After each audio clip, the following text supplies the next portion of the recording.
Hi అండి. అందరికీ నమస్కారం. Welcome to my channel. ఈ వీడియోలో ఏపీ ప్రభుత్వ ఉద్యోగులకు మరియు పెన్షనర్లకు జూలై నెల జీతాలు, పెన్షన్లు జమ అయ్యే తాజా సమాచారం గురించి చిన్న అప్డేట్ అయితే చూద్దాము. సో, ఇప్పటివరకు మనం చూసుకున్నట్లయితే ఆల్మోస్ట్ ఆల్ స్టేట్ వైడ్ అంతా కూడా ఉద్యోగులకు సంబంధించి జీతాలు మరియు పెన్షన్‌కి సంబంధించి పెన్షన్ బిల్స్ అన్నీ కూడా దాదాపుగా waiting for fund clearance stage అని అయితే చూపిస్తోంది. మరి ఈరోజు ఈవినింగ్ వరకు ఈ స్టేటస్ అనేది ఈ కుబేర్ స్టేజ్‌కి గానే మారినట్లయితే మనకు ఆగస్టు 1 తేదీన ఉదయం నుంచి అంటే రేపటి రోజున ఉదయం నుంచే జీతాలు, పెన్షన్లు జమ అవ్వడం ప్రారంభమవుతుంది. ఒకవేళ స్టేటస్ యథావిధిగా ఉండి రేపు ఉదయం వరకు కూడా కదలికలు లేనట్లయితే సో, ఆగస్టు 1 తేదీ అంటే రేపటి రోజున సాయంత్రం నుంచి బిల్లులైతే అవుతాయన్నమాట.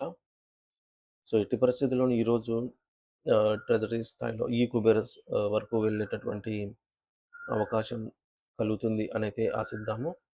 సో, బిల్లులో కదలికను బట్టి ఎప్పటికప్పుడు తాజా సమాచారాన్ని అందిస్తూనే ఉంటాను. ఇంకా ఎవరైనా సబ్స్క్రైబ్ చేసుకోకపోతే మన ఛానెల్ సబ్స్క్రైబ్ చేసుకోండి. Thank you for watching this video.